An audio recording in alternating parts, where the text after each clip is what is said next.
3D ချစ်မိတ်ဆွေများအတွက်2025-21ကြိမ်ချိုင်းနဲ့ဒုံးပဲဖြစ်ပါတယ်ဒုံးတွေကတော့ရန်ကုန်ချိုင်းမှာပဲပါပါတယ်เนาะကျွန်တော်တို့ရန်ကုန်ချိုင်းမှာပဲဒီဒုံးကိုတွေ့ရပါလိမ့်မယ်ယခုမြင်နေရတဲ့အတိုင်းဒီ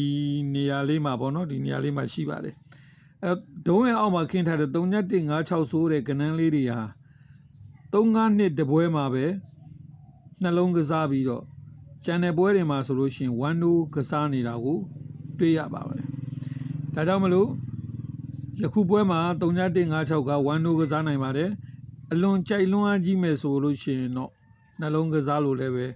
ကစားလို့ကလည်းကစားနိုင်ပါတယ်ကျွန်တော်တို့ဒီမှာပြန်ပြီးတော့เนาะ2025ရဲ့ဒုံးတွေမှာဒီအောက်မှာခင်းထားတဲ့ဒုံးကင်းကနန်းတွေနဲ့1-2ကစားနေတာကိုပြန်ပြီးတော့မိတ်ဆွေတို့